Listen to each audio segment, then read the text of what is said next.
کے معنی ہمارے یہاں سے لینا ہے.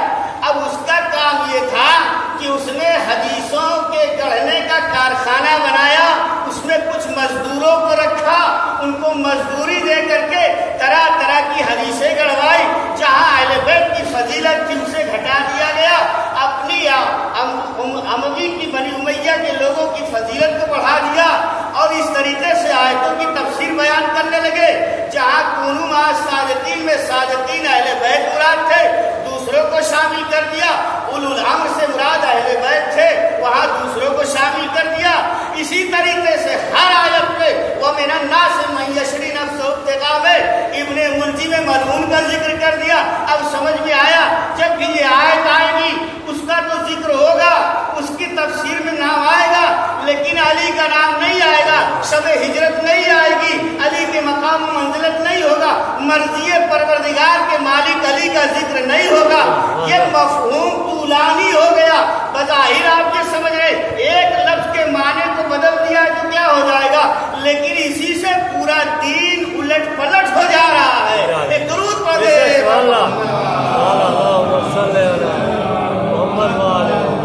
بے شک سوال ہاں. اور وہی سلسلہ آج تک جاری ہے کہ فلاں محدث نے لکھ دیا, فلاں راوی نے لکھ دیا, فلاں تاریخ میں لکھا ہوا, یہ معنی ہے, یہ معنی ہے, یہ معنی, سارے معنی بیان ہوتے ہیں لیکن جو اصل معنی وہ نہیں بیان ہوتا. جب سورہ کوثر کی تفسیر تو کوثر میں نہر ہے, جنت ہے, کہ یہ ساری چیزیں بیان ہو گئی, لیکن کوثر فاطمہ زہرا ہے یہ ذکر نہیں ہوا. تو کام کیسے کر رہا ہے دیکھا آپ نے, ایسے ہی نہیں. شام میں امیر المومنین سے لوگ دور ہو گئے تھے, اور ایسے ہی نہیں, اس نے فضا بنائی تھی, ماحول بنایا تھا, سماج و معاشرہ ایسا کر دیا تھا کہ علی اور اولاد علی کے فضائل کو نہ بیان کیا جائے بلکہ اموی حاکموں کا فضائل ذکر کیا جائے, حدیثیں گڑھی جائے, تفسیروں میں اضافہ کیا جائے. یہ سارے امور انجام دیے. جب ہی تو کربلا رونما ہوئی, جب ہی تو صفین رونما ہوئی, جب ہی تو جنگ جمل رونما ہوئی. بے شک سوال یہ ایسے ہی نہیں ہے, پورا ماحول بنایا تھا اس نے.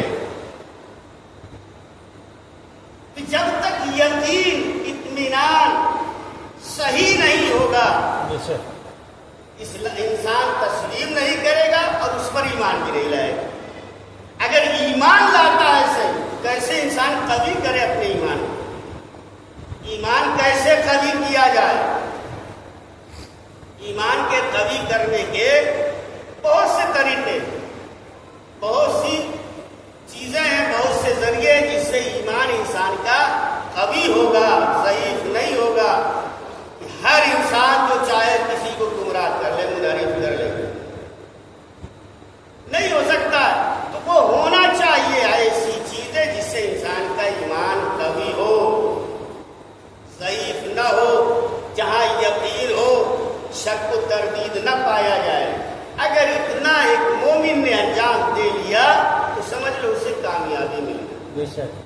سب سے بڑی کامیابی اسے مل گئی, وہ واقعی مومن ہو گیا. لیکن جب تک اس کے اندر یقین نہیں آیا, شک و تردید رہ گیا, تو سمجھ لو اس کا ایمان کامل نہیں ہے, ضعیف ہے, اس کے یہاں یقین نہیں ہے, اس کے یہاں شک پایا جاتا ہے. جو ذریعے ہیں, ایک علم ذریعہ, لیکن صرف علم نہیں ہے, یہ بھی بات ذہن میں رہے. ایک انسان ہے جو اصلاً علم سے دور ہے, نہ مدرسہ گیا, نہ اسکول گیا, نہ کہیں نہیں گیا, لیکن ایمان میں قوی ہے. اوائل اسلام میں بہت سے ایسے افراد تھے, آج بھی ہمارے اور آپ کے سامنے بہت سے ایسے افراد مل جائیں گے جن کا علم نہیں ہے لیکن معرفت پائی جا رہی ہے. بے شک سبحان اللہ. تو معرفت میں علم کا ہونا لازم نہیں ہے, ضروری نہیں ہے. ہاں, معرفت کے لیے جو چیزیں ہیں ان میں سے ایک علم ہے, لیکن صرف علم نہیں ہے. سبحان اللہ. اگر ایسے ہی ہوتا تو آپ نے دیکھا بہت سے عالم ہیں لیکن عارف نہیں ہیں, عرفان نہیں پایا جاتا. بہت سے پڑھے لکھے ہیں لیکن ان کی معرفت نہیں ہے کہ نہیں پایا جا رہا ہے. شک بے شک تو ان چیزوں میں سے جس سے انسان کا ایمان قوی ہوگا اس میں سے ایک چیز کا نام علم ہے. علم ہے، دعا ہے، توسل ہے اہل بیت سے، پروردگار سے، دعائیں، مناجات، کوشش، غور و فکر. اگر انسان فکر کرتا ہے، اسی لیے غور و فکر کرنے کی بصیرت حاصل کرنے کے لیے اگر انسان غور و فکر کے لمحات گزارتا ہے تو عبادت سے افضل ہو جاتا ہے. اگر انسان صحیح غور و فکر کر رہا ہے تو کبھی کبھی سال ہر سال کی عبادت سے بہتر ہو جاتا ہے. یہ سوچنا، غور و فکر کرنا، رات میں بیدار ہو کر کے انسان کو کمال کی منزل تک پہنچا دیتا ہے. ممکن ہے کہ انسان زندگی بھر علم حاصل کیا، وہ معرفت حاصل نہیں ہوئی، وہ بصیرت حاصل نہیں ہوئی، لیکن ایک شب اس نے تدبر اور غور و فکر میں گزارا ہے اور اسے معرفت حاصل. کیا بات، سبحان اللہ سبحان اللہ. ایک شب میں انسان منقلب ہو جاتا ہے، بدل جاتا ہے. ارے ہمارے اور آپ کے سامنے تو مجلسیں سن کے ذہن میں بیٹھا ہوا، ایک شب میں حر کو بدل دیا ہے غور و فکر.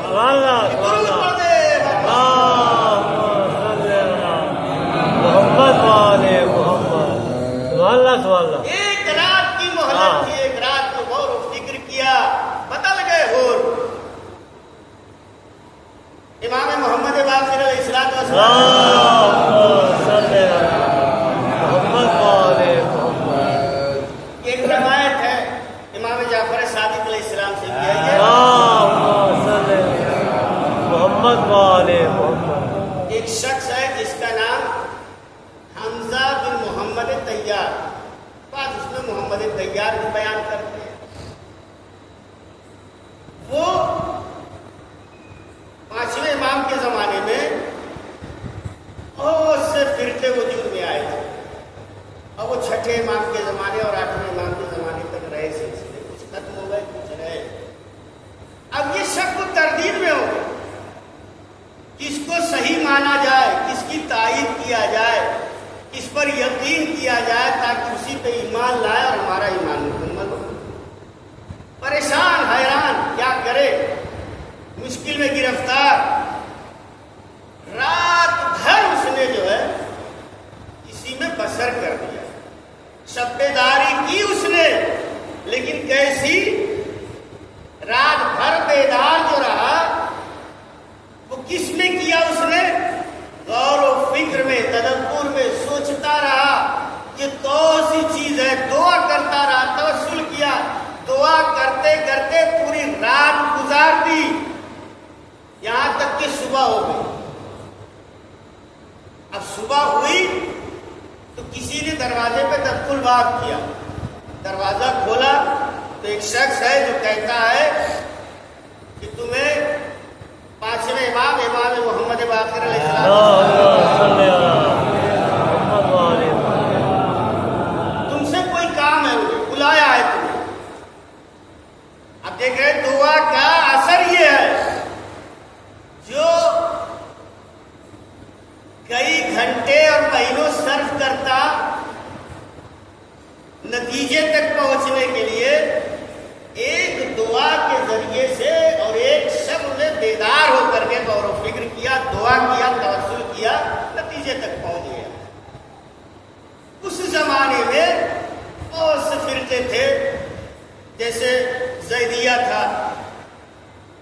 زیدیہ ایک فرقہ آج بھی ہے، لیکن وہ زیدیہ دوسرے فرقے تھے.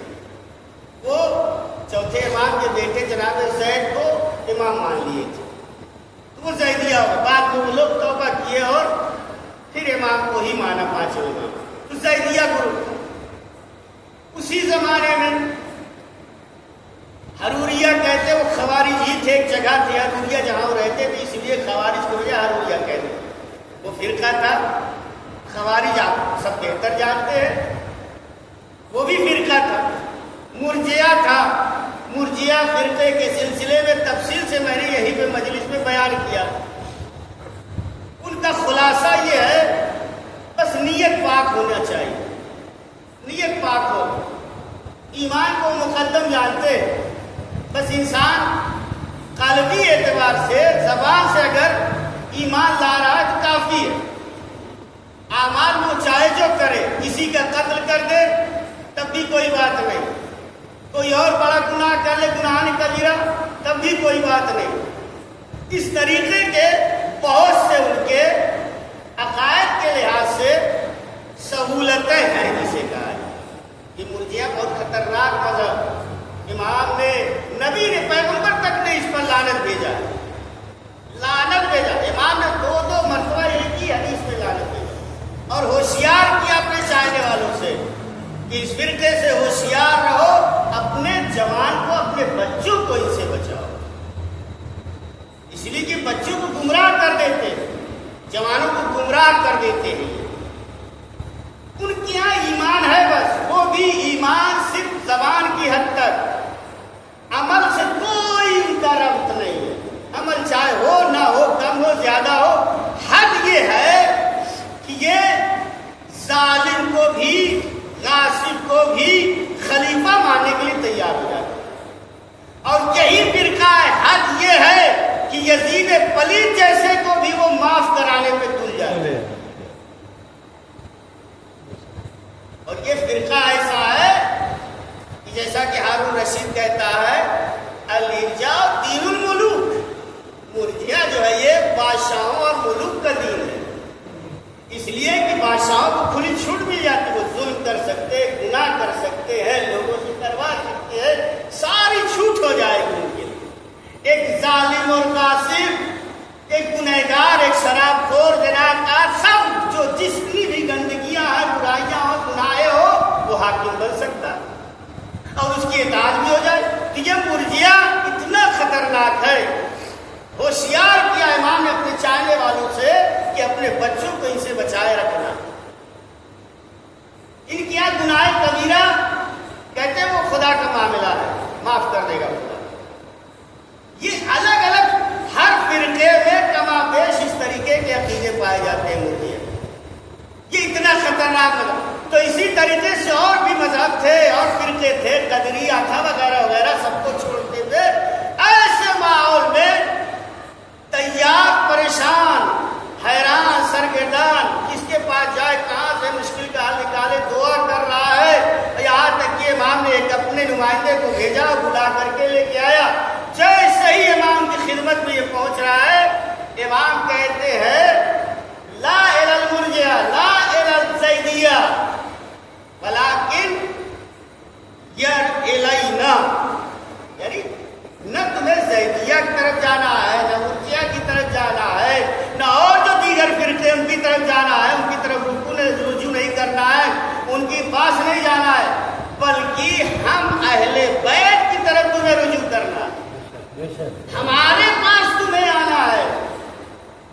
فوراً ہی جیسے ہی امام نے کہا تیار, فوراً اشہد انک حجت اللہ, میں گواہی دیتا ہوں کہ آپ حجت خدا ہے, کوئی اور نہیں. ایک درود پڑھنے پر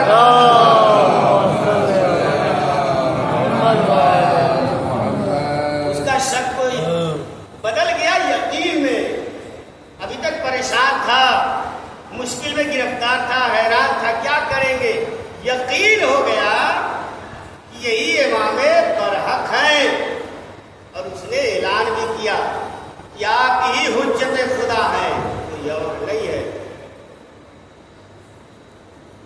امام اس کے بعد دیکھیے, امام نے اس کو شک و شبہے سے, تردید سے, تحیر و حیران و سرگردانی سے ایسے نکالا کہ امام صادق علیہ السلام کے زمانے میں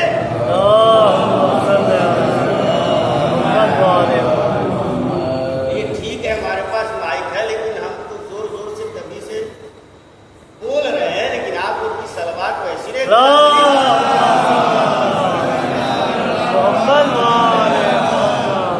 بس یہی بات تمام کر کے تمام کرتے ختم کرتے انشاءاللہ.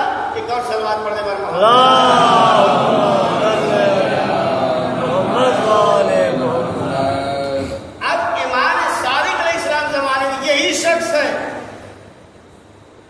یہی ہے جو اب تک شک وہ تردید میں تھا، پریشان تھا، حیران تھا، جس کے ایمان میں تردد پایا جاتا ہے، کسے مانے، کس کی تائید کرے۔ اب شام کا رہنے والا شخص آ رہا ہے، وہ سوال کر رہا ہے مناظرے کے طور پر۔ امام انہی کی طرف کہہ رہے ان سے پوچھ لو۔ امام موجود ہے، لیکن کرے اہل بیت پر آنے کے بعد اب اس کی تربیت ایسی ہو گئی ہے کہ امام بجائے یہ کہ خود بتائے، اس کی طرف بھیج رہے ہیں آنے والے۔ اتنا کامل ہو گیا، اتنا مکمل ہو، ایسا یقین ہو گیا ہے کہ اب امام کے پاس کوئی سوال کرنے آ رہا ہے تو امام اس کے پاس بھیج رہے ہیں۔ ایک درود پڑھ دے۔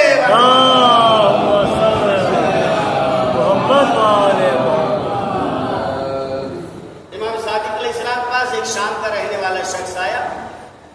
آنے کے بعد امام علیہ السلام سے سوال کرنا چاہ رہا۔ آیا کہاں سے؟ شام سے۔ شام کے حالات آپ کو پتہ ہی، کس سماج و معاشرے اور کس سرزمین کی یہ شخص رشد و نمو کیا، کہاں تربیت پائی، کہاں پرورش پایا ہے، جہاں اہل بیت کے خلاف باتیں ہو رہی ہوں، اس کا دل کیسا؟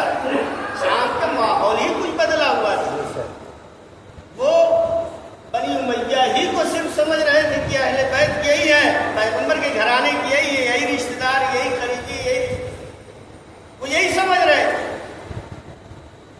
تو آنے کے بعد امام کی خدمت کہتا آپ سے کچھ سوال ہے، آپ سنا بہت جانکار ہیں، عالم ہیں، دانشمند ہے، آپ سے مناظرہ کرنا ہے۔ تو امام نے کہا کیا سوال ہے تمہارا؟ بہت خلاصے میں بیان کر رہے ہیں۔ سوالات لمبے تھے، الگ الگ افراد تھے، امام نے مراجعہ کیا، کہا کیا ہے؟ سوال کرنا ہے، مناظرہ کرنا ہے، اور میرے شاگرد یہیں سے کر لیں، میرے صاحب یہیں سے۔ کہا مجھے علوم قرآن کے بارے میں، قرآن کے نزول ہے، حروف مقطعات ہے، یا اس پہ زبر زیر و پیش و ساکن، اس لحاظ سے قرآن اور علوم قرآن کے بارے میں سوال کرنا ہے۔ امام نے فرمایا کہ تم حمران بن آیو سے سوال کر لو، بیٹھے نہیں، کہیں سے سوال کر لو۔ کہا میں آپ سے سوال کرنا ہے۔ کہا اگر ان کو تم نے شکست دے دیا تو سمجھ لو ہمیں شکست دے دیا، ہمیں شکست دے دیا اگر ان کو دے دیا۔ جب امام نے اتنا کہہ لیا، اب وہ سوال کرنے کے لیے آمد۔ عمران ابن آیون، ان کے ایک بھائی اور تھے، زرارہ بن آیون، مشہور صحابی، محمد جعفر صادق علیہ السلام، بڑی روایتیں ان سے۔ تو انہی کے بھائی تھے عمران بن آیون۔ اب وہ سوال کرتا ہے، سوال کیا، جواب دیا انہوں نے، چاہے جتنے سوال کیے سارے سوالوں کا جواب دیا، یہاں تک کہ وہ مغلوب ہوا۔ ادھر سے عمران بن آیون نے بھی سوال کی، جواب نہ دے پایا، شکست کھا گیا، پھر بھی ابھی نہیں مان رہا ہے۔ پھر کہا مجھے سوال کرنا ہے ادبیات کے سلسلے میں، نحو کے سلسلے میں وغیرہ۔ تو امام نے کہا کہ تم عوان ابن تغلب سے سوال کرو۔ امام سے کہہ رہا ہے، امام کہہ رہا تم ان سے سوال کرو، ان سے سوال کرو، ان سے مناظرہ کرو۔ امام کہہ رہے ہیں عوان ابن تغلب سے سوال کرو، تمہارے جوابات دے دیں گے، سمجھ لو ہم ہی جواب دے رہے ہیں۔ سوال کرتا گیا، یہاں تک کہ شکست کھایا، مغلوب ہو گیا، پھر بھی نہ مانا۔ پھر سوال کرتا ہے، جبر و اختیار کے بارے میں سوال کرنا ہے۔ امام نے اب یہاں پہ کہا، یہی تیار کی طرف اشارہ کیا، وہی تیار جو امام محمد باقر کے زمانے میں خود شک و تردید میں تھے، آج چھٹے امام اس شامی سے مناظرہ کرا رہے ہیں۔ اب اتنا قوی اس کا ایمان ہو گیا، امام فرماتے تیار سے سوال کر لو، توحید کے سلسلے میں، جبر و اختیار جو بھی سلسلے میں سوال کرو۔ تیار سے سوال کرتا ہے، مغلوب ہوتا ہے، شکست کھاتا ہے۔ اس طریقے سے ایک لمبی فہرست ہے۔ امام نے جیسے جیسے سوال کیا، توحید کے بارے میں، استطاعت کے بارے میں وغیرہ، امام نے اپنے شاگردوں کی طرف اشارہ کیا، ان سے پوچھ لو، ان سے پوچھ لو، ان سے پوچھ لو، اور سب میں مغلوب ہوتا گیا۔ آخر میں تھک ہار کے کہتا ہے، آپ یہ سمجھانا چاہ رہے کہ علم کا اندازہ لگانے آئے تھے، پہلے تم میرے شاگردوں سے ملے، پھر میرے پاس آ رہا۔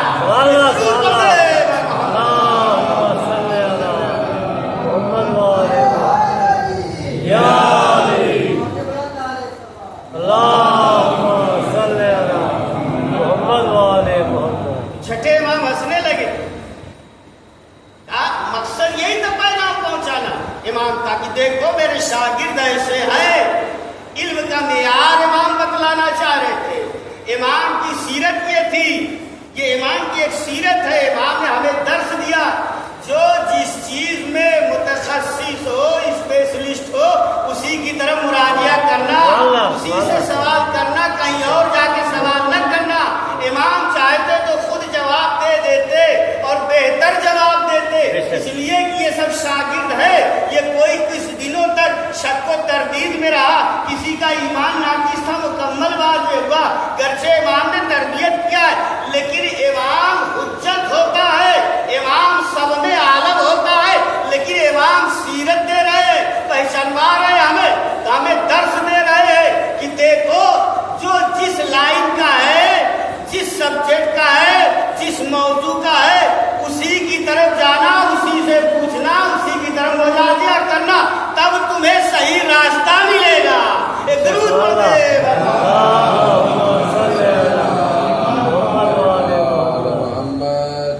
امام علیہ السلام کی یہ سیرت تھی. اس طریقے سے لوگوں کو شک و تردید سے نکالتے تھے. تب جا کے ایسے اصحاب پیدا ہوتے تھے, ایسے راوی ہوتے تھے, ایسے محدث ہوتے تھے. ان کا ایمان ایسے کامل ہوتا تھا. شک و تردید میں اگر انسان ہے تو اس کا ایمان ناقص ہے, ضعیف ہے. ایمان جب قوی ہو جاتا ہے انسان کا, ضعیف نہیں رہتا ہے, مان لیتا ہے.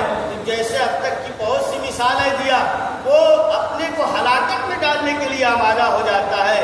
انسان کو یقین ہو جاتا ہے تو صبح کو اٹھ کر کے 2 رکعت ادا کرنا اس کے لیے سخت نہیں لگے گا, بلکہ اس کا شوق ہوگا کہ میں اسے پڑھوں.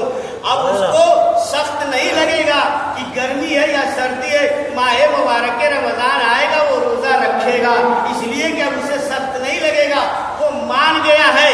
اگر ایمان کامل ہو جائے گا, یقین کی منزل تک پہنچ جائے گا, تو انسان جتنا جتنا یقین کی منزلوں تک پہنچتا رہے گا اتنا اعمال اس کا بہتر سے بہتر ہوتا جائے گا, اتنے ہی عمل میں آگے ہوتا چلا جائے گا. یہ یقین کی منزلوں تک جیسے ویسے بڑھتا رہے گا. اب آپ کو معلوم ہو گیا یقین ہمارا کس حد تک ہونا چاہیے تاکہ ہم اپنے اعمال میں پیچھے نہ رہ جائیں. اگر اعمال میں پیچھے ہے تو سمجھ لینا کہ ہمارا ایمان ابھی شک و تردید سے گزر رہا ہے. اگر یقین ہو جاتا تو ہم ایک کام کے لیے چھوٹے سے روزانہ 9-10 بجے اٹھتے تھے, آج ہم 7-8 بجے اٹھ جا رہے ہیں. ایک چھوٹا سا کام ہے, ایک چھوٹی سی چیز ہے, ہمیں صرف بھروسہ ہو گیا ہے یہ غذا ہمارے لیے نقصان کرے گی, ہم نے چھوڑ دیا.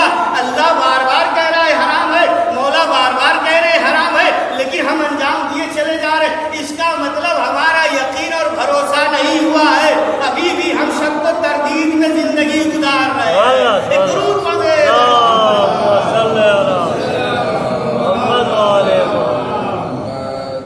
تردید سے نکلنا چاہیے, یقین کی منزل تک آنا چاہیے. ہم اور آپ اس کو ماننے والے ہیں جس کے یقین کا عالم یہ تھا کہ لو کش بلغتا مصدق تو یقینا, علی کے سامنے سارے حجابات ہٹا لیا جائے تب بھی اس کے یقین میں اضافہ نہیں ہو. ہم اتنا ہی یقین نہیں رکھ سکتے. ایسے ماننے والے ایام ازا چل رہے, بات تمام کیا, 40 بھی گزر گیا. یہ قافلہ جو لٹا ہوا قافلہ جب قید سے اسے رہائی ملی ہے, قید سے رہائی ملنے کے بعد دکھیاری بہن نے بس ایک ہی سوال کیا تھا, میرے لال سجاد جا کے کہہ دو ہمیں کربلا کی طرف سے لے چلنا, پہلے کربلا جائیں گے. کربلا 40 میں پہنچی. ایک بہن ہے جو اپنے بھائی کا چہلم منانے سفر میں پہنچی 20 کو, اور چہلم منا کے اب مدینے کی طرف جا رہے. یہ دکھیاری بہن جو پورے قافلے ستم دیدہ, جن پر مصائب کے پہاڑ توڑ دیے گئے, جن پر اتنی مصیبتیں ہوئیں. زیارت نائیہ میں امام زمانہ جہاں مولا حسین کو سلام کر رہے ہیں, زیارت نائیہ کا کبھی وقت ملے تو ترجمہ پڑھیے گا کہ وقت کا امام کیسے تڑپ رہا ہے اپنے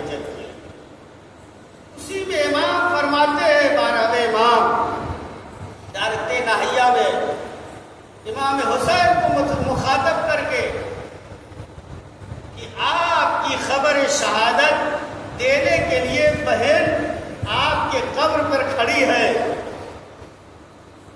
ایک نواسے کی خبر شہادت دینے کے لیے لوگ کھڑے ہوئے ہیں اور عالم یہ ہے کہ ان کی آنکھوں میں آنسو ہے, تڑپ رہے ہیں, مصائب دیکھے ہیں, وہ خبر سنا رہے ہیں.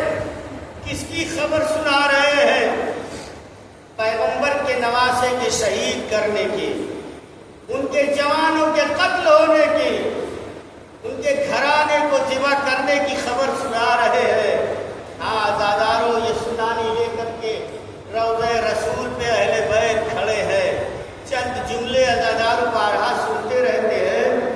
یہ ستم دیدہ قافلہ جو مصائبوں کو برداشت کر کے اپنے وطن پلٹا. جب انسان اب کوئی مصیبت ہوتی ہے, اپنوں کو کھو دیتا ہے, تو جیسے جیسے اپنے قریبیوں سے ملتا رہتا ہے